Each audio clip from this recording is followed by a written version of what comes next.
Hey everyone, I'm back again. Today, the movie I want to recommend to you is a Korean horror film. It not only received a high score of 7.3 from more than 170,000 viewers, it was even ranked 14th among supernatural films around the world. Even online viewers exclaimed, "Since The Handmaiden, this is the most impressive Asian film. A wildly imaginative and mysterious masterpiece. Truly incredible."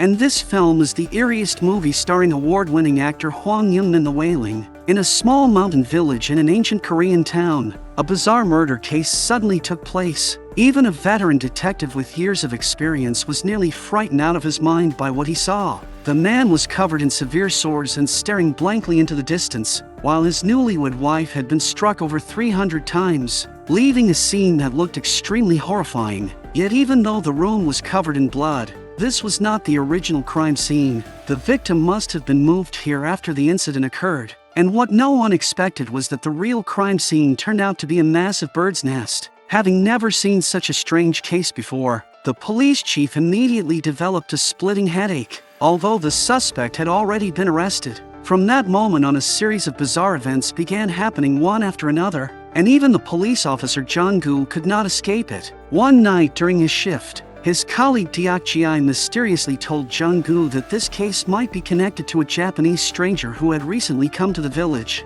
According to rumors, a villager once saw him deep in the mountains eating raw deer meat and transforming into a creature with glowing red eyes. However, Jung-gu did not believe such stories at all. Unexpectedly, just at that moment, the lights suddenly went out in the room, and after a terrifying flash of lightning, Jung-gu was so startled that he hid under the desk. When the lightning flashed again, a disheveled naked woman suddenly appeared outside the window. The two of them nervously stepped outside to check, but there was nothing there. Not long after, however, another incident occurred in the village. After harming someone, the suspect set the house on fire. But strangely, the only survivor was the same wild woman from that night. She seemed completely possessed, biting anyone she saw, and Deok-ji was even bitten on the shoulder. Amid the chaos, Jung-gu was shocked to discover that the Japanese stranger had also appeared at the scene. But what was even more disturbing was that the next day the wild woman was found hanging from a tree, her body also covered with severe sores. At the crime scene, there was a strange woman who kept throwing stones toward Jung-gu. Jung-gu angrily stood up to stop her, but the woman suddenly walked straight toward him and told him that she had seen everything. 아줌니가 다 죽여버려. 어? 저 안써 방에서 다 죽여봤다고. 그거 뭔 소리야? 할매가 그대로 냅두면 아줌니가 죽는 데 갖고 구슬한 거야. 아줌니 안 한다 했는데. 그래서 다 죽여버렸어. 이 집 식구야? 일로 와봐. 어이구! Then, ignoring Jung-gu's attempts to stop her, she rushed into the restricted area and demonstrated to Jung-gu the entire sequence of how the incident had happened. 여기서 다 죽여버렸어. 할매가 제일 아프게 죽었지. 대들다가 대급하게 뽀사져 버렸거든. 직접 본 거야? 봤지? 어떻게? 할매가 그러는데 그 외놈이 귀신이랴. 그놈이 아줌니 피를 말려 죽이려겠대. 외놈? 응. But just at that moment, Jung-gu received a phone call from his colleague, and when he returned after finishing the call, the woman had already disappeared. At the same time, the suspect from the first case also died in an extremely mysterious way in the hospital. All these strange events quickly attracted media attention, and the station chief placed all the pressure on Jung-gu, who was responsible for the investigation. Although he had never believed these rumors before, Jung-gu now asked Deok-ji to guide him to the hunter who had supposedly witnessed everything in the mountains. Under the hunter's guidance, they climbed the mountain, and only after seeing the half-eaten bones did they finally believe what the hunter had said. But just at that moment, the previously clear sky suddenly filled with thunder and lightning, followed by a violent rainstorm. The hunter was so frightened that he tried to rush down the mountain, but after only a few steps he was struck by lightning and then hit 2 more times in succession.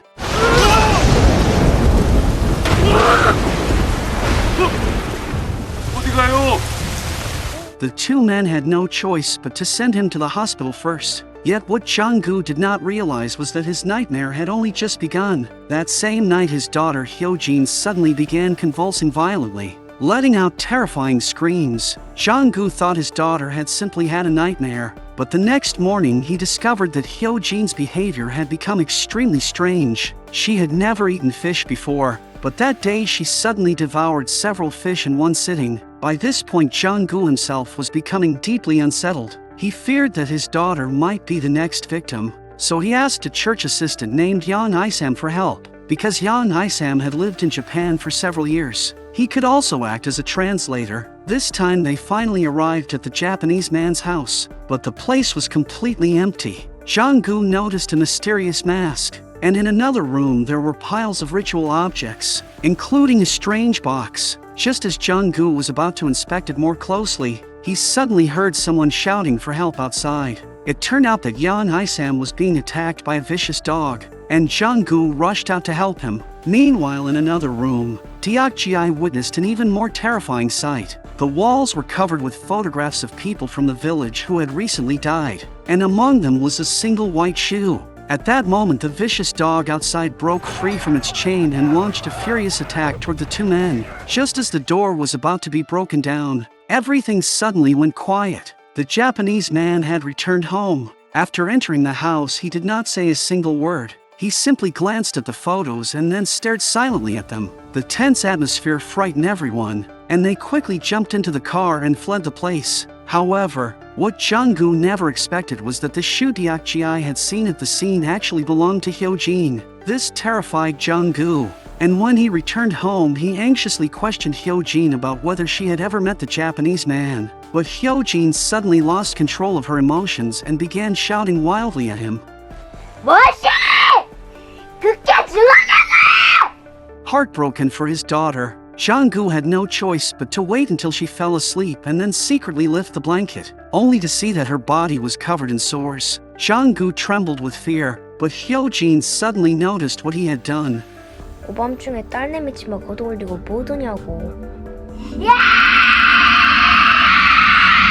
The entire family was thrown into chaos throughout the whole night. What happened to Hyo-jin forced Jang-gu to become braver, and at daybreak he immediately found Yang Isam and went back up the mountain again. But the Japanese man had clearly been prepared. All the photographs had already been burned. Facing Jang-gu's questioning, he refused to admit anything and simply said he had come here for travel. Enraged, Jang-gu grabbed a pickaxe from the ground and rushed into the house, trying to destroy the man's ritual altar. The vicious dog broke free once again and charged into the room, but after several desperate cries it collapsed under Jang-gu's pickaxe. Trembling, Jang-gu threw the pickaxe onto the ground and warned the Japanese man to leave within 3 days. Otherwise he would end up like the dog. Jang-gu believed that he had scared the man away, but instead the situation only became worse. After Jang-gu left, the Japanese man quietly sat in the yard, and a moment later several crows flew down and quickly devoured the dog's body. Late that night the man's lips trembled slightly,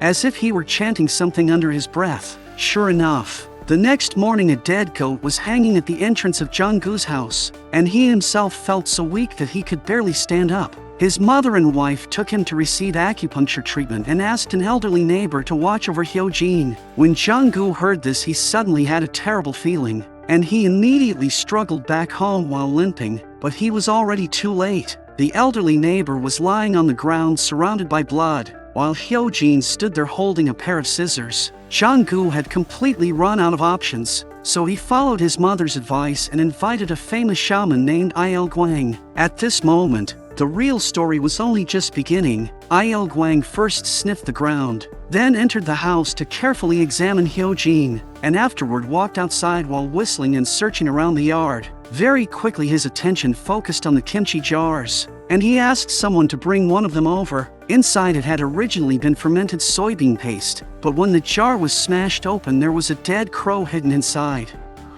겁나 징상스러운 놈이구만. By now the entire family completely trusted him, and Il-gwang declared that the Japanese man was a spirit, and that all the incidents in the village were secretly being controlled by him. But unexpectedly, at that very moment another incident occurred in the village. The man had taken the lives of all 5 members of his family and thrown their bodies into a well, and afterward he himself died inside his car. Il Guang said that this was also the work of the Japanese man, and that tonight he would perform a ritual to eliminate him. Although the cost of the ritual was as high as 10 million won, Zhang Gu still gritted his teeth and agreed to it. He then told Zhang Gu to prepare the tools needed for the ritual and repeatedly emphasized that the process must not be interrupted. Zhang Gu was curious and asked why Hyojin had been targeted in the first place, but Il Guang simply said, 자네 낚시할 적에 뭐 어떤 게 걸려 나올지 알고 한가? 아니, 그놈은 낚시를 하는 거요. 뭐가 딸려 나올지는 몰랐겠지 지도. 그놈은 그냥 미끼를 던져본 것이고 자네 딸내미는 그것을 확 물어본 것이요. Meanwhile, just as they were preparing the ritual, the Japanese man found the body of Park Chin-bae, the suspect from the third case, and afterward he went to the market to buy several live chickens. As night fell, a fierce spiritual showdown quietly began. Hyojin was placed inside a bird's nest barely breathing. Il Guang held 2 knives and danced in ritual movements, while the entire family knelt respectfully beside him. At the same time, the Japanese man began chanting, and the corpse beside him slowly started to move, while Hyojin struggled violently as if she had completely lost control. As the wooden totem was chopped in half, the ritual reached its critical moment. As steel nails were driven one by one into a wooden stake, the Japanese man began writhing on the ground in agony, but Hyojin's body started twisting in a disturbing way. Unable to bear seeing Hyojin suffering like this, Zhang Gu overturned the altar to stop Il Guang and drove them all out of the house. The Japanese man, who had been barely moving before, suddenly crawled up and hid under a blanket trembling. At the same time, a woman dressed in white appeared outside the house. That very night, Zhang Gu rushed Hyojin to the hospital, but even the doctors there could not explain her condition. With no other choice, Zhang Gu tried asking the priest for help, but the priest also said there was nothing he could do. So the next day, Zhang Gu gathered several villagers and went back up the mountain once again. The Japanese man seemed to have anticipated their arrival and had already disappeared before they got there. When they arrived, they only found the traces left behind from the ritual he had performed. But just then, something suddenly rushed out from the forest. It was a corpse that had been brought back to life by the Japanese man. The revived body was incredibly strong and lunged at anyone it saw. Just as it seemed they were about to be overwhelmed, the creature suddenly collapsed to the ground and died instantly, its appearance exactly the same as the man who had died earlier in the hospital. At that moment, someone heard movement in the forest, and when Zhang Gu looked in that direction, he saw the Japanese man hiding not far away. But when they immediately grabbed their tools and chased after him, he had already vanished without a trace. Overcome with despair, Zhang Gu fell to the ground and cried loudly, while the Japanese man hid beneath a cliff and narrowly escaped, and the woman in white stared at him from a distance. As the group drove back, something suddenly slammed into their car. It turned out to be the Japanese man who had just escaped, and together they dragged the body and threw it down the mountain. The woman in white watched everything from afar, while Il Guang suddenly spoke with a mysterious tone. 화록지 같은 놈이 미끼를 삼켜버렸구만. Back at the hospital, Zhang Gu saw that Hyojin had woken up, and the entire family hugged each other and burst into tears, believing that everything would return to normal now that the Japanese man was gone. Zhang Gu hung up the call from Il Guang, but before things could settle down, another problem appeared. His colleague Diak Ji had also begun showing the same symptoms. His body was covered with sores, and he had also harmed his own family. It seemed that the situation was far from over. Seeing that Zhang Gu refused to answer the phone, Il Guang went directly to his house, but unexpectedly ran into the woman in white. She simply said one word, "Leave." Il Guang immediately collapsed onto the ground and began vomiting violently, then scrambled away in panic. After quickly packing his belongings, he drove away from the ancient town in the middle of the night. But not long after he left, something extremely strange happened. Countless moths suddenly fell from the sky, and Il Guang hurriedly got out of the car in panic to check. After thinking for a moment, he seemed to realize something and immediately turned the car around and headed back toward the town. On the road, he called Zhang Gu and told him that the woman in white was the real spirit, and that the Japanese man had been performing rituals to deal with her. And he urgently told Zhang Gu to go home immediately and watch over Hyojin. Half believing and half doubtful, Jang-gu rushed back home, only to discover that Hyojin had already disappeared. At the same time, Yang Isam carried a sickle and went up the mountain alone, but he could not find the Japanese man's body. At that moment, a faint light came from a cave not far away. Meanwhile, Jang-gu searched everywhere for Hyojin but could not find her, and instead ran into the woman in white at the entrance of the village. She told Jang-gu that Hyojin had been possessed by a spirit, which was why she had been acting that way. But Jang-gu did not want to listen to her explanations and simply asked where Hyojin was. The woman replied that Hyojin had already returned home. After hearing this, Jang-gu immediately turned to leave, but the woman stopped him. She then told Jang-gu that the Japanese man had not died at all, and that tonight he intended to destroy Jang-gu's entire family. The woman in white said that she had already set a trap at Jang-gu's house and was simply waiting for the Japanese man to arrive. But if Jang-gu returned home before the rooster crowed 3 times, the trap would lose its effect. Just as Jang-gu hesitated, Il-gwang called again and told him not to be misled by the woman in white, urging him to return to Hyojin immediately. Meanwhile, Hyojin had indeed returned home, though she looked dazed and confused. After eating all the food in the house, she slowly looked toward the fruit knife placed on the cabinet. At the same time, Yang Isam found the Japanese man inside the cave. Nervously, he asked him whether he was human or something else entirely, but the Japanese man calmly replied that since he had come here holding a sickle, it meant he must already have the answer in his heart. He then took out a camera and began taking photos,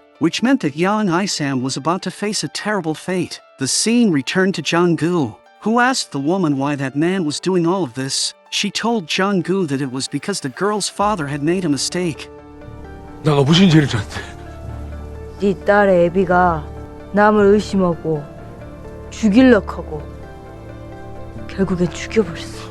Jang-gu suddenly shouted that Hyojin was simply ill, but the woman in white remained completely unmoved. When the second rooster crow ended, Jang-gu grew anxious and wanted to run home, but the woman suddenly grabbed him. What terrified Jang-gu was that her hand had no warmth at all. It felt exactly like the touch of someone who was no longer alive. He then noticed her clothes and suddenly remembered one of the earlier victims. In the end, Jang-gu completely lost trust in the woman in white and ran home despite her attempts to stop him. But the moment Jang-gu left, the woman in white let out a heartbreaking scream. Jang-gu managed to return home before the rooster crowed 3 times, and the snapdragon flowers at his doorway immediately withered. When he nervously pushed open the door, he discovered that his family had already met with tragedy, and only Hyojin was standing at the doorway holding a knife. At that moment, Jang-gu was completely overwhelmed with despair. The woman in white leaned weakly against a wall, while inside the cave the Japanese man had fully transformed into something monstrous. He calmly pressed the shutter and took a photo of Yang Isam.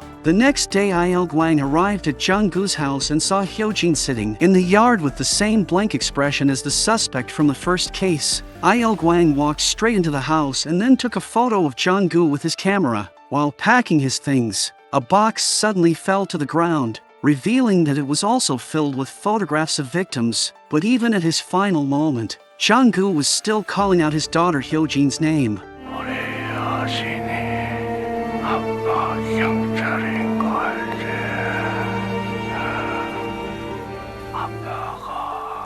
After watching the entire film, it becomes clear that The Wailing is far more than just a horror movie. The story of the mysterious events in the mountain village also carries deeper themes about belief, fear, and the hidden influence of the past. The woman in white can be understood as a symbolic guardian of the village, quietly trying to guide Jang-gu. Her reminder about waiting for the rooster to crow 3 times echoes a biblical reference, suggesting that truth often requires patience and faith to recognize. But Jang-gu fails to fully trust the warning, and the withering flowers outside his home quietly foreshadow the tragedy that follows. Meanwhile, the shaman who appears to help the family may not be as trustworthy as he seems, and several details hint that his actions could actually make the situation worse. The mysterious Japanese man represents a supernatural presence that moves between human and spirit, surrounded by ritual objects, strange photographs, and flocks of birds. Through these elements, the film slowly builds a story about how fear, misunderstanding,